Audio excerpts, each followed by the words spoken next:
Saudara-saudara yang kekasih di dalam Yesus, salam Advent dan terimalah berkat dari Allah Bapa kita dan dari Yesus Tuhan kita, kiranya menyertai saudara-saudara sekalian. Amin. Saudara-saudara, tiba-tiba pemuda itu ditangkap polisi, kemudian dibawa ke kantor dan diinterogasi sedemikian rupa. Polisi berusaha untuk mengungkap satu peristiwa pembunuhan terhadap seorang perempuan. Dalam proses penelusuran polisi, dugaan mengarah kepada sang pemuda. Itulah sebabnya dia ditangkap dan dimasukkan ke dalam penjara. Sepanjang pemeriksaan, pemuda itu tidak pernah mengakui bahwa dia yang melakukan pembunuhan tersebut. Akibatnya dia sering disiksa, dipukul, dan ditahan di dalam sel. Walaupun sekeras apa siksaan yang dia terima, pemuda itu tidak pernah mengakui sebab dia memang tidak melakukannya. Karena mempertahankan kebenaran, apapun yang dia harus alami, baik penderitaan dan siksaan dan bahkan dipenjarakan. Pengalaman seperti inilah yang disuarakan Paulus dalam suratnya kepada Timotius yang berkata demikian. Karena pemberitaan Injil inilah aku menderita, malah dibelenggu seperti seorang penjahat, tetapi firman Allah tidak terbelenggu.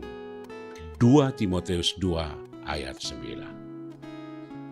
Saudara-saudara yang kekasih, inilah kesaksian Paulus tentang bagaimana tantangan bagi orang yang mengambil keputusan untuk mengikut Yesus. Sebab sejak awal Yesus sudah mengingatkan bahwa barang siapa yang mau mengikut Yesus harus memikul salib. Artinya harus bersiap untuk menerima segala konsekuensi akibat dari keputusan tersebut. Begitu Paulus menerima panggilan untuk menjadi pemberita Injil, dia sudah memperhitungkan apa yang akan dihadapinya. Menjadi pemberita Injil itu berarti menjadi pemberita keselamatan yang dari Allah melalui Yesus. Memberitakan Yesus berarti akan berhadapan dengan keadaan dunia yang belum mengenal Yesus. Memberitakan Injil itu artinya memberitakan kebenaran. Memberitakan kebenaran ke tengah dunia yang dikuasai oleh banyak tipu muslihat, rekayasa, kemunafikan akan menjadi sangat sulit. Kenapa? Keinginan daging berlawanan dengan keinginan roh, kata Paulus. Ketika kebenaran diungkapkan di tengah kemunafikan atau di tengah kejahatan, itu akan sangat menyakitkan. Sebab kebenaran akan membuka topeng, rekayasa, konspirasi, dan tentu banyak yang terganggu, tersudutkan, dan bahkan banyak yang terbuka. Itulah sebabnya kejahatan akan selalu berusaha membungkam kebenaran agar tipu daya, pemufakatan jahat tidak terbongkar.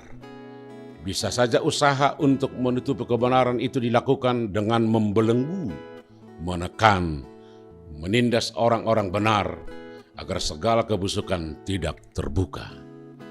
Saudara-saudara, inilah ajakan yang disuarakan renungan kita hari ini. Ketika Paulus mempersiapkan Timotius untuk memimpin jemaat di Efesus, Paulus sudah mengingatkan apa yang sudah dialami karena kebenaran, karena Injil. Dia harus menderita, dibelenggu atau dipenjarakan.